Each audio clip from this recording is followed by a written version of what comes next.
नाशिकच्या हुतात्मा अनंत कान्हेरे मैदानावर होणाऱ्या उद्धव ठाकरेंच्या सभेची तयारी आता ही अंतिम टप्प्यात आलेली आहे आणि या सभे ठिकाणी आता हळूहळू कार्यकर्ते देखील जमण्यास सुरुवात झालीत। आपण जर मुख्य स्टेजवर बघितलं तर या ठिकाणी उद्धव ठाकरे नेते उपनेते यांना बसण्यासाठी व्यवस्था करण्यात आलीत। उद्धव ठाकरेंसाठी खास अशी ही खुर्ची ठेवण्यात आलेली आहे आणि उद्धव ठाकरेंच्या आजूबाजूला ठाकरे गटाचे नेते उपनेते बसतील।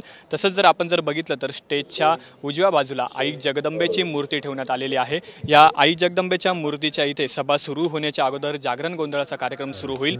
1994 साली देखील जागर गोंधळ करून दार उघड बाये दार उघड अशा प्रकारची साथ घालण्यात आली होती आणि पुन्हा एकदा उद्धव ठाकरेंच्या या आजच्या सभेतून असाच साथ जी आहे ती शिवसैनिकांना घालण्यात येईल। त्याचप्रमाणे या बाजूला प्रतिमा देखील ठेवण्यात आलेल्या आहे। मासाहेब स्वर्गीय बाळासाहेब ठाकरे, प्रबोधनकार ठाकरे, डॉक्टर बाबासाहेब आंबेडकर, भारत माता आणि त्याचप्रमाणे छत्रपती शिवाजी महाराज यांच्या प्रतिकृती ज्या आहेत त्या देखील या मुख्य स्टेजवर ठेवण्यात आलेल्या आहे। त्याचप्रमाणे स्टेजच्या उजव्या बाजूला करसेवकांना बसण्यासाठी विशेष व्यवस्था करण्यात आलेली आहे। या खुर्च्यांवर जवळपास 60 करसेवक या ठिकाणी बसतील। त्यांना आदराचं स्थान देखील या सभेच्या वेळी असणार आहेत आणि त्याचवेळी आपण जर या बाजूला बघितलं तर कार्यकर्त्यांना त्याचप्रमाणे नागरिकांना बसण्यासाठी खुर्च्यांची व्यवस्था करण्यात आली। ही व्यवस्था देखील अंतिम टप्प्यात आलेली आहे। या ठिकाणी जे पांढरे सोपे दिसत आहेत त्या ठिकाणी ज्यावेळी जागरण गोंधळाचा कार्यक्रम सुरू असेल त्यावेळी उद्धव ठाकरे त्याचवेळी ठाकरे गटाचे प्रमुख नेते या ठिकाणी विराजमान होतील आणि जागरण गोंधळ कार्यक्रमाचा आस्वाद ते घेणार आहेत।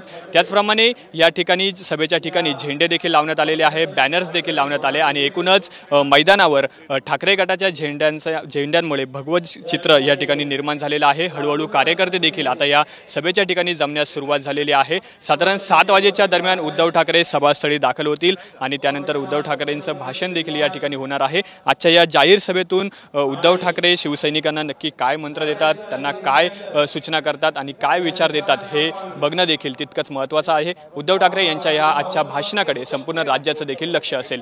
कॅमेरा पर्सन अभिजित पिसेसह मी चैतन्य गायकवाड, TV9 मराठी, नाशिक।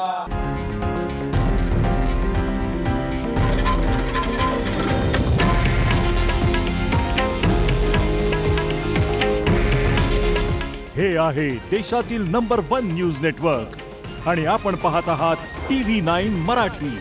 काळजी तुमची, हित महाराष्ट्राचं।